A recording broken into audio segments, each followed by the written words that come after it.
Halo semua guys, welcome to Ruang Komik. Akhirnya hari ini gue kembali lagi setelah 1 bulan tidak upload seperti biasa karena males bisa dibilang ya. Nah mungkin untuk remind sedikit, sebelumnya kita sampai di Hood dan Andrew yang sudah bertemu sebagai rekan dan memutuskan untuk mendiskusikan tentang bagaimana cara mereka memberikan Truth Society kepada Linji yang sampai sini sudah mereka anggap sebagai god mereka sendiri yang harus mereka sembah. Makanya mereka memanggil Linji dengan sebutan Lord. Nah sayangnya setelah itu tidak ditunjukkan detail bagaimana diskusi mereka ini berjalan karena setelah itu plot berpindah fokus utamanya kepada keluarga G. Tapi di sini bukan spesifik G6 saja ya, melainkan keluarga G secara keseluruhan. Karena mereka ini nanti akan mendapatkan peran yang sangat penting di alurnya. Jadi bisa dibilang sampai sini kita sudah mulai masuk ke arc-nya keluarga G. Sehingga plot ke depan nanti akan banyak membahas keluarga G yang tentu saja akan berhubungan dengan Linji. Itu pasti ya, karena Linji adalah karakter utama. Nah, tapi sebelum lanjut, seperti biasa jangan lupa like dan subscribe. Bisa traktir kopi juga di deskripsi. Terima kasih yang sudah traktir. And let's begin the story guys. Nah, plot di sini berpindah ke mansion dari keluarga G yang ada di Central District nomor A16. Dimana mungkin kalian ingat kalau di Central District itu semakin kecil angkanya, biasanya semakin tinggi status yang punya. Nah, keluarga G dijelaskan berasal dari Northern Land atau dataran utara yang punya bahasa yang cukup berbeda dengan bahasa Dinujin, namun cukup banyak orang yang bisa menguasai bahasa tersebut. Meskipun tidak banyak orang dari dataran utara asli, orang asli sana, yang tinggal di kota Nujin. Nah alasannya kenapa akan dijelaskan setelah ini ya. Tapi satu dari sedikit keluarga yang berasal dari Northern Land ini adalah keluarga G. Nah keluarga G ini juga digadang-gadang merupakan keluarga yang paling terkemuka di Northern Land di kalangan para bangsawan. Nah selain itu hunter pertama juga berasal dari Northern Land. Meskipun tidak dijelaskan siapa hunter pertama ini, tapi ini adalah orang biasa yang nggak punya magic atau fisik yang kuat, tapi ternyata bisa membuktikan kalau dia bisa melawan Dream Beast dengan bantuan Sordid Blood.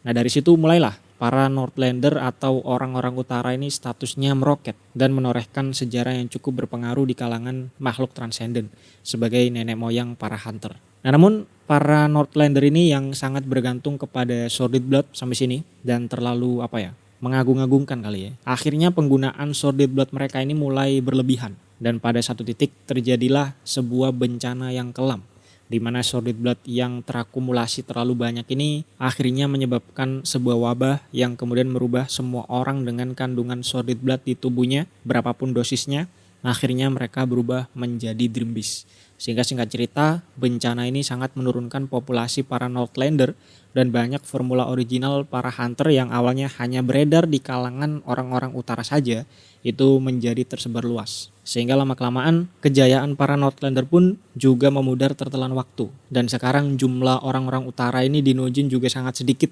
Nah salah satu dari sedikit ini adalah keluarga G. Nah karena keluarga G merupakan keluarga Northlander, keterikatan dengan hunter itu sepertinya masih mendarah daging ya. Makanya G6 memutuskan untuk menjadi seorang hunter pada saat awal terjun ke dunia makhluk transcendent dibanding memilih kelas yang lain seperti kelas magician misalnya. Nah itu sedikit sejarah dari Northlander dan keluarga G. Nah plot kemudian berpindah ke G6 yang saat itu pulang ke mansionnya yang berada di Central District nomor A16 tadi. Dan sini dideskripsikan ukuran properti milik keluarga G ini super duper luas ternyata pak. Bahkan daripada dipanggil kediaman itu lebih cocok dipanggil distrik katanya. Karena luasnya ini puluhan ribu kilometer persegi. Karena Jibonong bapaknya G6 itu ternyata beli semua tanah dari A16 sampai A20. Kemudian digabung menjadi satu sehingga sering disebut sebagai distrik sama orang-orang elit di situ. Nah bangunan mansionnya pun juga sangat besar, bangunan rumahnya ini juga sangat besar. Bahkan dikatakan lebih cocok dipanggil sebagai kastil. Dan sisa wilayahnya ini selain bangunan rumahnya ya, itu dibuat menjadi bukit-bukitan, hutan buatan, danau buatan dan sebagainya untuk menjadi pemandangan yang indah. Nah tapi karena Nujin ini juga kota buatan, jadi pemandangannya ini pun juga bukan tercipta alami oleh alam, melainkan dibuat sendiri oleh manusia, alias sintetis. Jadi memang kaya sekali Bapak Jibonong ini ya. Nah setiap beberapa bulan sekali Jibonong juga dikatakan biasanya membuat party-party atau pesta dengan mengundang orang-orang penting entah itu bangsawan atau pebisnis ke rumahnya ini yang sangat mewah ini. Nah tujuannya ya untuk seperti biasa menjalin hubungan dengan orang-orang penting dan juga untuk membangun relasi dengan komunitas makhluk transenden. Karena yang datang tentunya bukan hanya manusia biasa ya, bahkan di kalangan para orang-orang elit ini kebanyakan memang makhluk transenden. Dan karena makhluk transenden itu juga manusia yang kalau urusan duniawi dan kalau ada keuntungan duniawi ya mereka ini juga pasti mau-mau aja diundang gitu ya. Untuk sama-sama membangun relasi mungkin atau saling berkonspirasi segala macam. Intinya mereka ini juga mau datang kalau ada benefitnya. Kecuali rank supreme palingan ya. Dan di sisi lain karena yang datang juga banyak petinggi-petinggi dan elit global, akhirnya orang lain yang statusnya nggak terlalu tinggi itu juga merasa bangga bisa diundang di pestanya Jibonong ini. Jadi cukup sering Jibonong ini membuat sebuah party ya, terutama biasanya ketika ulang tahun G6 itu pasti ada pestanya yang digadang-gadang menjadi sebuah acara yang sangat bergengsi di kalangan para orang-orang elit. Oke, kita kembali ke Jisixu yang saat itu pulang untuk menemui bapaknya Jibonong untuk membicarakan tentang pembentukan relasi mereka dengan Linji. Yang tempo hari kalau kalian ingat setelah Jisixu diskusi sama bapaknya mengenai Linji, akhirnya di situ diputuskan untuk mereka ini sesegera mungkin harus membangun relasi dengan Linji. Dengan cara apa? Yaitu dengan menjadi publisher bukunya Linji. Jadi toko Linji nanti akan kerjasama dengan Lu Resource untuk memasarkan buku Linji lebih luas. Dan hal ini juga sudah diberitahukan oleh Shiksu kepada Linji, tepatnya di komik chapter 89. Yang akhirnya membuat Linji di situ sempat kaget ya, karena perusahaan sebesar Lu Resource ini kenapa mau kerjasama dengan toko kecil miliknya tersebut. Nah di komik chapter 89 kemarin juga Shiksu bilang kalau Jibonong nantinya akan datang secara langsung ke tokonya Boslin untuk membahas hal tersebut. Nah, namun entah karena sibuk atau apa ya, sampai sekarang pun bapaknya ini masih belum berangkat ke toko Linji. Sehingga ini membuat Shiksu akhirnya datang ke bapaknya, pulang ke bapaknya untuk menyuruh bapaknya ini cepat-cepat membuat koneksi dengan Boslin dengan datang langsung ke tokonya si Boslin. Karena di situ Shiksu bilang semakin mereka menunda, maka pihak yang ada di bawah kendali Linji itu juga akan semakin bertambah seiring waktu katanya. Sehingga ibaratnya peluang atau keuntungan punya koneksi dengan Linji ini juga akan terbagi ke banyak pihak. Dan semakin banyak pihak yang terlibat dengan Linji, keuntungan yang mereka dapat itu juga pasti akan semakin kecil. Karena dibagi-bagi sama banyak pihak gitu ya, konsep pemikiran dari Shiksu ini. Nah Shiksu juga kemudian memberikan sebuah laporan intel yang sudah dia kumpulkan mengenai terungkapnya pengkhianat di dalam Truth Society yang merupakan peran dari Boslin. Sehingga artinya sampai sini sekarang Truth Society pun bisa dibilang sudah berada di bawah kendali Boslin. Jadi nambah satu lagi pihak yang ada di bawah Linji. Jadi kalau Jibonong ini nggak buru-buru ke Boslin, takutnya mereka ini makin nggak dapat benefit dari berhubungan dengan Linji. Akan kalah sama yang lain, kata Jisixu sambil makin emosi di sini. Nah di sisi lain dari sudut pandang si bapaknya ini ya, karena Jibonong ini memang manusia biasa, jadi dia itu cukup berhati-hati kalau berhubungan dengan makhluk extraordinary. Karena seperti yang sudah pernah dibahas beberapa kali, meskipun Jibonong ini punya status yang cukup tinggi, tapi karena dia ini manusia biasa, para makhluk transenden itu jarang ada yang hormat betul sama dia. Bahkan Haywood sebelumnya kan itu sampai berani jual segel loyalitas keluarga Ji ini ke orang lain. Karena memang gak ada takutnya sama keluarga Ji. Karena menganggap keluarga Ji itu cuma manusia biasa lah. Makanya akhirnya Jisixu lah yang menempuh jalan hunter. Supaya besok kalau dia sudah memimpin Lu Resource, makhluk transenden lain itu tidak ada yang berani meremehkan Lu Resource. Nah inilah salah satu alasan kenapa Jibonong itu cukup berhati-hati dan tidak mau buru-buru kalau berurusan dengan makhluk yang kuat, termasuk si Linji. Sebelum Jisixu dan kelompok hunternya, si Spider, itu bisa mapan di dunia makhluk transenden. Dan akhirnya nanti menjadi ditakuti. Tapi sebelum itu Jibonong itu akan selalu hati-hati kalau berurusan dengan makhluk transenden. Nah tapi sayangnya, bapaknya ini untuk saat ini masih menganggap kalau kelompok hunternya Jisixu ini masih belum punya tempat yang bagus di kalangan para makhluk transenden ya. Belum seberpengaruh itulah karena masih kelompok yang baru terjun. Sehingga keputusan atau pendapat dari Shiksu ini masih dipandang sebelah mata oleh bapaknya. Apalagi kalau berhubungan dengan Linji yang mana merupakan makhluk transenden baru bisa dibilang. Yang belum pernah terdengar sebelumnya.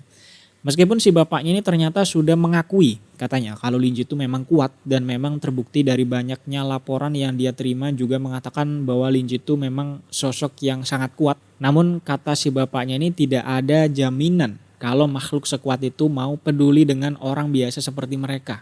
Kurang lebih pikiran bapaknya seperti itu. Alhasil Ji Bonong ini menunda-nunda terus pergi ke Toko Linji selain alasan yang tadi, tapi karena memang ada kesibukan juga mengurus low resource katanya. Jadi lebih penting mengurus masalah-masalah low resource dulu dibanding membuat koneksi dengan Linji yang kurang pasti dan tidak mau terlalu berharap lah kepada si Linji ini. Dan saat itu kebetulan memang sedang ada masalah juga katanya dengan DS Chamber of Commerce sehingga bapaknya ini semakin tidak bisa meninggalkan low resource.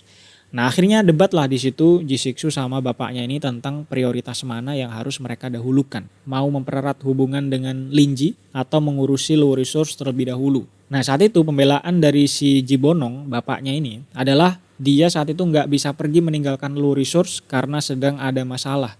Di mana DS Chamber of Commerce yang sudah menguasai pasar logistik atau pasar kurir ya, itu menolak mendistribusikan barang-barang dari low resource atas alasan barang-barang ilegal, kata mereka.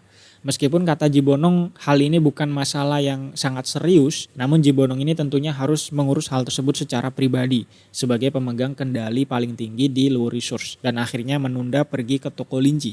Nah karena menunda ini Jisixu makin marah bisa dibilang. Karena dulu Jibonong ini ternyata pernah menunda sesuatu juga yang berakibat pada pasar logistik akhirnya dimonopoli oleh DS Chamber of Commerce. Sehingga Siksu yang marah kemudian bilang apakah bapaknya ini mau mengulang kesalahan yang sama dengan menunda sesuatu yang dirasa lebih penting yaitu membuat koneksi dengan Linji. Yang kalau ditunda mungkin nantinya bisa berakibat mereka kehilangan sesuatu yang jauh lebih penting atau jauh lebih berharga untuk low resource. Karena saking tingginya Jisixu ini memandang status Linji sebagai makhluk yang kuat. Apalagi Siksu juga sudah mengetahui kalau Cherry Chapman rupanya sudah berhubungan dengan Bos Lin jauh sebelum Siksu masuk ke toko Linji. Dan baru beberapa hari yang lalu Cherry Chapman juga diketahui berkunjung lagi ke toko Linji. Sehingga tentunya mempererat hubungan dia dengan Bos Lin. Makanya Siksu bilang kalau mereka nggak buru-buru membuat koneksi dengan Bos Lin, mereka ini bisa kalah sama DS Chamber of Commerce. Nah di sisi lain, lagi-lagi pembelaan bapaknya ketika mendengar nama Cherry Chapman ini, Jibonong kemudian menunjukkan sebuah laporan kepada Siksu yang singkatnya bertuliskan bahwa DS Chamber of Commerce telah menemukan sebuah lokasi tempat atau jalur yang tembus ke Lower District. Yang mana Lower District ini sudah kita ketahui menjadi tempat yang dimonopoli oleh Low Resource. Karena hanya Low Resource lah yang punya jalan untuk ke bawah. Untuk menambang berbagai macam mineral di Lower District dan akhirnya diproduksi menjadi barang-barang ke Nuujin. Makanya Low Resource ini menjadi perusahaan yang sangat besar berkat monopoli Lower District tersebut.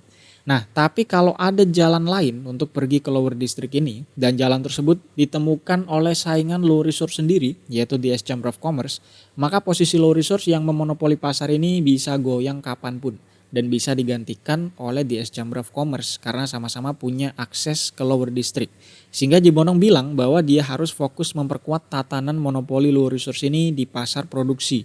Alhasil dia sekarang tidak bisa meninggalkan Lower Resource sedikit pun karena sebagai pemimpin tertinggi waktu yang dia punya itu sangat berharga dan harus difokuskan kepada Lower Resource selalu gitu ya. Lalu Jibonong juga menambahkan kalau mungkin Jisixu ini nggak perlu terlalu khawatir tentang Cherry Chapman katanya. Karena berkat ditemukannya jalan ke bawah tadi, pasti Cherry Chapman ini juga akan sangat sibuk. Sehingga dia tidak punya waktu untuk mendekatkan hubungan dengan Bos Lin. Karena ternyata lokasi jalan ke Lower District ini ditemukan oleh Dark Elf dan kemungkinan besar ada di wilayah para Dark Elf juga. Makanya Cherry yang merupakan keturunan setengah Dark Elf akan sangat berperan penting untuk hal tersebut dibanding dengan anggota DS Chamber of Commerce yang lain. Tentunya Cherry ini akan lebih bisa diterima oleh para Dark Elf gitu ya. Intinya Cherry ini pasti akan sangat sibuk dan tidak punya waktu berhubungan dengan Bos Lin, kata si bapaknya. Makanya menurut Jibonong, mereka ini lebih baik fokus untuk menstabilkan posisi Lower Resource ini sebelum nantinya kalau memang DS Chamber of Commerce ini punya akses ke Lower District juga dan bisa membuat barang-barang mereka sendiri yang bisa menyaingi Lower Resource. Nah pada saat itu posisi Lower Resource ini sudah stabil dan susah untuk dihancurkan monopolinya, kata Jibonong.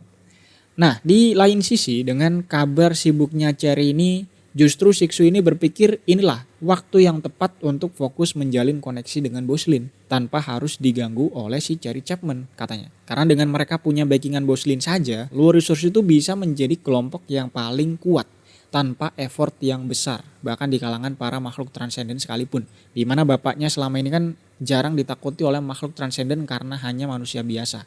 Nah tapi kalau mereka sudah di backing sama si Boslin ini, kekuasaan itu bisa mereka dapatkan tanpa harus repot menunggu kelompok spidernya G6 ini punya nama yang besar di kalangan makhluk transenden.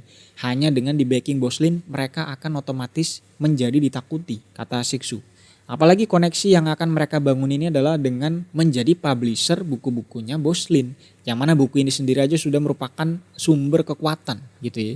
Jadi bukan hanya mereka akan sangat dihormati nantinya, bahkan para makhluk transenden ini pasti akan berebut menjadi bagian dari Luo Resource berkat buku Boslin yang bisa memberikan kekuatan dan dikelola oleh Luo Resource.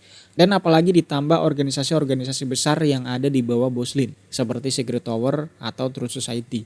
Pasti mereka ini akan nurut juga sama si Boslin. Jadi kalau mereka di backing sama Boslin, mereka juga pasti punya backingan 2 organisasi tersebut setidaknya. Include 1 paket gitu ya. Jadi makin berjayalah mereka pastinya nanti. Nah di sini mulailah Jibonong ini mulai mempertimbangkan perkataan Sixu, mulai tertarik dengan teori yang dilontarkan oleh Sixu. Tapi masih bertanya apakah Sixu ini yakin dengan kekuatan dan kekuasaan Boslin yang sebesar itu Boslin nantinya mau membantu mereka yang cuma kelompok lemah, yang cuma seperti semut di mata Boslin, kata bapaknya. Namun Sixu menjawab sebagai orang yang sering berkontak langsung dengan Boslin dan cukup bisa sedikit membaca sifat Boslin seperti apa. Sixu cukup meyakini bahwa saking tingginya kekuatan Boslin itu makhluk biasa dan makhluk tingkat destruktif sekalipun itu sepertinya tidak ada bedanya sama sekali. Semuanya terlihat seperti semut di mata Boslin katanya. Makanya meskipun bapaknya ini orang biasa itu bukan menjadi hal yang penting di mata Boslin. Tidak relevan sama sekali gitu ya.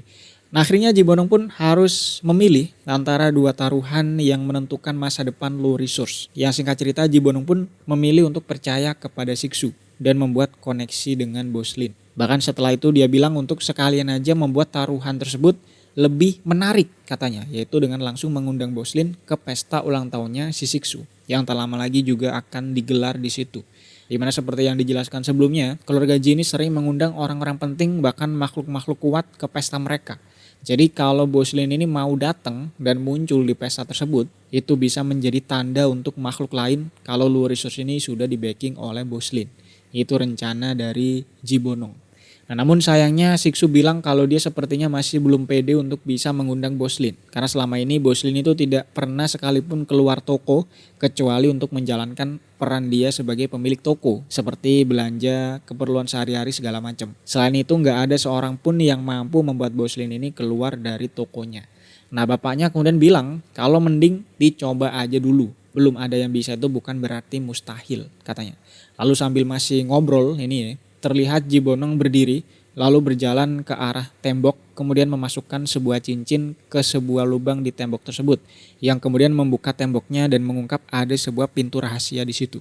Dan ternyata ini membuat Sixu sangat terkejut karena bahkan dengan kekuatan The Will of Steel-nya dia itu tidak bisa mendeteksi sihir yang menyembunyikan jalan rahasia tersebut. Artinya setidaknya sihir tersebut bisa menghalau pendeteksian dari makhluk tingkat destruktif which is G6. Nah dengan tersembunyinya ruangan ini selama bertahun-tahun, artinya mungkin makhluk supreme sekalipun tidak bisa mendeteksi ruangan tersebut. Nah mereka berdua kemudian turun ke ruangan rahasia ini, di mana kemudian terungkap di ruangan ini berisi banyak sekali artefak. Ada banyak rak-rak berisi artefak sehingga terasa seperti museum, kata G6. Dan beberapa artefak ini bahkan mampu membuat Sixu hampir mengalami halusinasi. Untungnya berkat kekuatan The Will of Steel-nya, yaitu mampu bertahan dari halusinasi tersebut.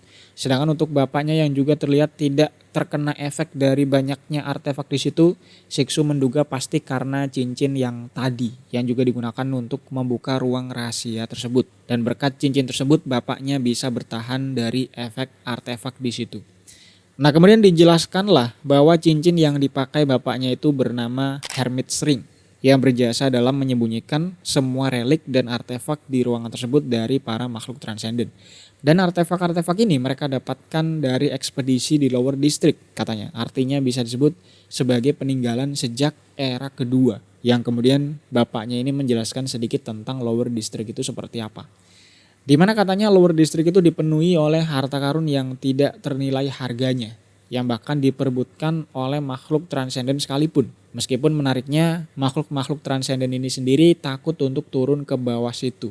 Karena dikatakan bagi makhluk transenden, lower district itu merupakan tempat yang sangat terlarang karena menjadi tempat terjadinya wabah besar di era kedua, di era kegelapan ya. Sehingga makhluk transenden yang pergi ke situ bisa terinfeksi wabah tersebut dan semakin tinggi tingkat kekuatannya maka semakin beresiko pula.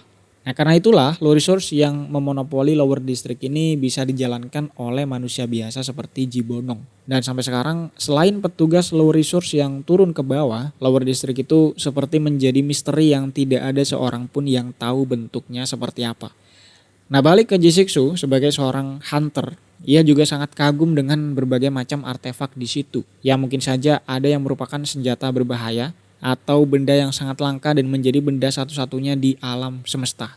Meskipun ini hanya spekulasi dia sendiri ya, karena Sixu juga tidak akan tahu efeknya kalau tidak dicoba. Dan banyaknya artefak di situ juga pasti hasil dari koleksi turun-temurun sejak pemimpin low resource terdahulu. Dan mungkin karena low resource ini selalu diremehkan oleh makhluk transenden, hanya dijadikan sebagai pion untuk menambang lower district, Sixu menduga mungkin sejak ditemukannya Hermit Ring tadi, leluhur mereka itu mulai menyembunyikan artefak-artefak tersebut di ruang rahasia dengan bantuan Hermit Ring tanpa diketahui oleh para makhluk transenden dan akhirnya diwariskan secara turun-temurun sampai ke Jibonong. Nah sambil berjalan menyusuri ruangan, Jibonong juga terus menjelaskan berbagai macam artefak di situ. Sampai akhirnya tersisa 3 artefak yang diletakkan atau berada di tengah ruangan. Di mana kata Jibonong 3 artefak ini merupakan benda paling berharga di seluruh ruangan tersebut.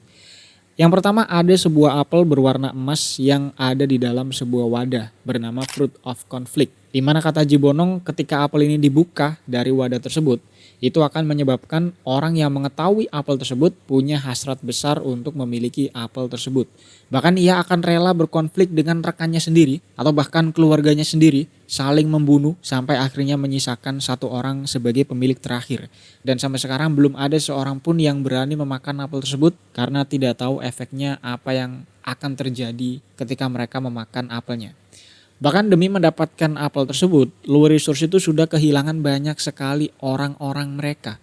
Sampai bahkan untuk menutupi tragedi tersebut saja, mereka itu harus mensummon Dream Beast tingkat destruktif sebagai alibi atas matinya segitu banyak orang demi bisa menyembunyikan keberadaan Fruit of Conflict ini. Jadi Dream Beast yang disummon inilah yang menjadi kambing hitam atas kematian sebegitu banyak orang.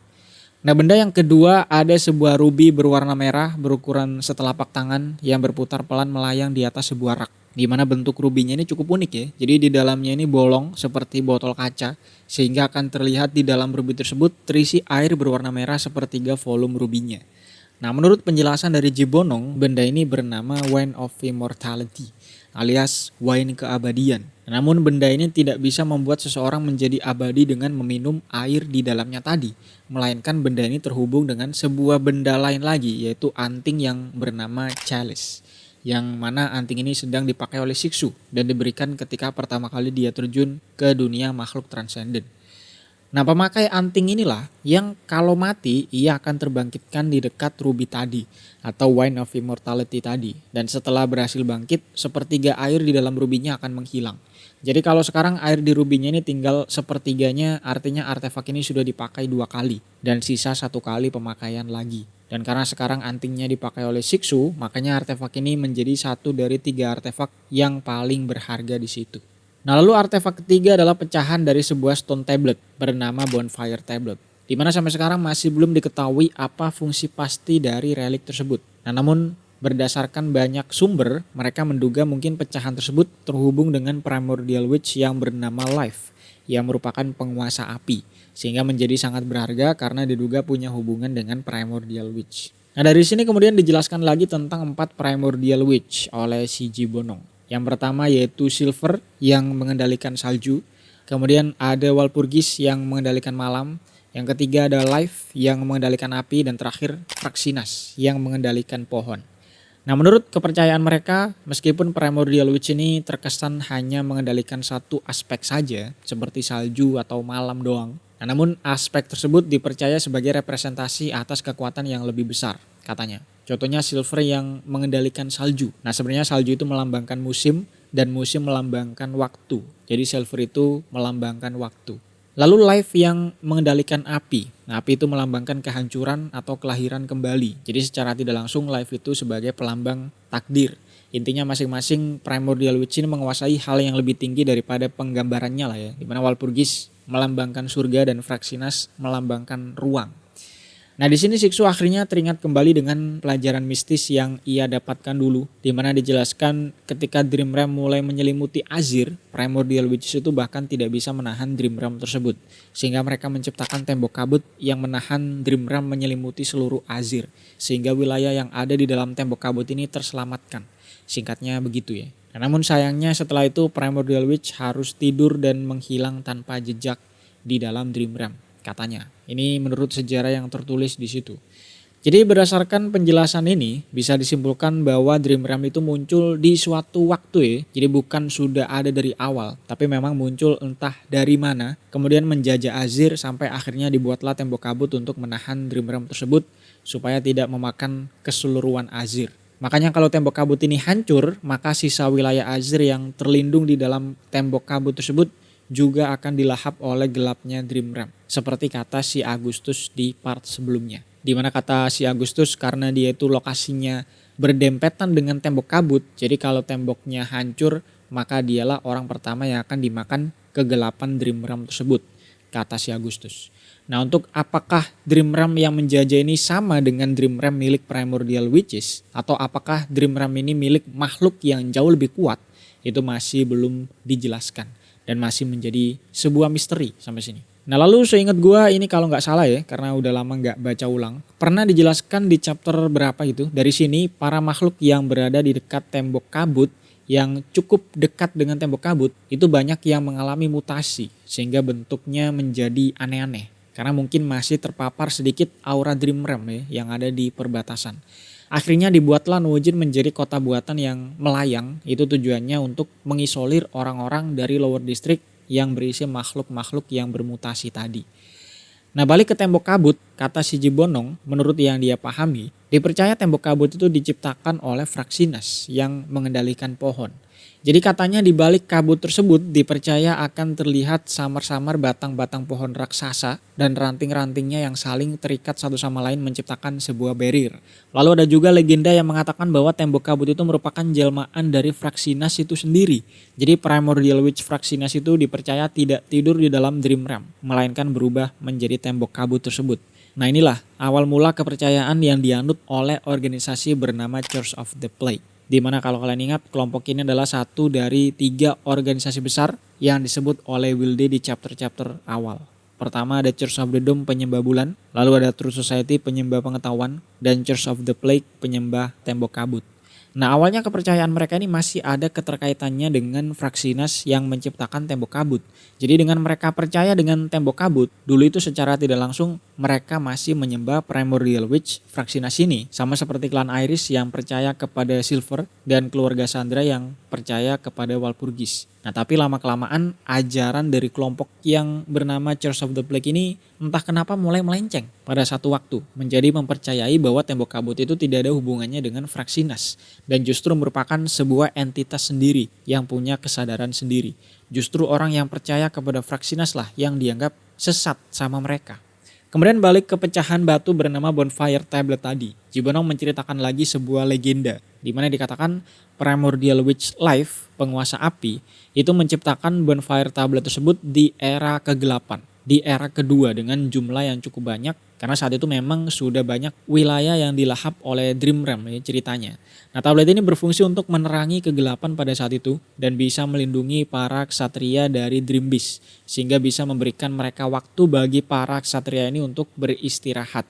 Meskipun Stone Tablet ini dikatakan tetap kalah dengan kegelapan Dream Realm katanya dan lama-kelamaan akan padam juga. Kemudian setelah padam, Stone Tablet ini akan rusak berubah menjadi batu biasa yang tidak ada fungsinya.